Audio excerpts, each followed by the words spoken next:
కార్మిక సంఘాలు 100 ఏళ్ల ఉద్యోగ ప్రస్థానాన్ని పూర్తి చేసుకుని ఆర్ఎస్ఎస్ కూడా అదే స్థాయిలో పండుగలు చేసుకుంటుంది. ఎలా చూడాల్సింది? దేవుడు చెడ్డి నుంచి ప్యాంటుకు వచ్చారు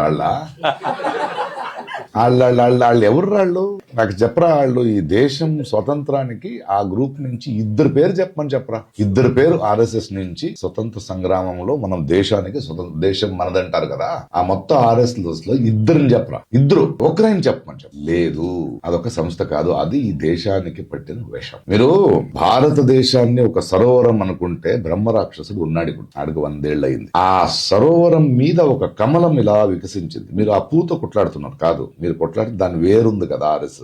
దాని అది కమలము ఆర్ఎస్ఎస్.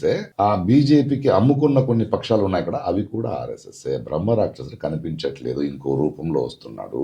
ఆ మూలం మీరు అర్థం చేసుకోవాలి. ఆర్ఎస్ఎస్ అనేది వల్లభాయ్ పటేల్ గారు బ్యాన్ చేశారు. ఈ మహాప్రభు ఆయనదే ఒక 3000 కోట్లతో ఒక తీసి సెల్ఫీ తీసుకు. భగత్ సింగ్ ఉండుంటే తనేవాడు మనవాడు అంటారు. So this is how they are doing.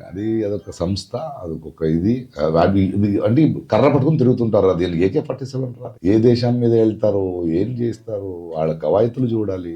ఒక్క లేడీ మెంబర్ ఉన్నారా? అదొక సంస్థ, అది ఆడవాళ్ళని గౌరవించే సంస్థ. ఒక్క లేడీ మెంబర్ ఉన్నారా ఎవరైనా? అదొక సంస్థ. దాని గురించి మనం మాట్లాడాలి. కొందరు పిల్లలు ఎంత పెరిగినా బుద్ధి రాదు చూడు, అలాగే 100 అయినా బుద్ధి రాలేదు.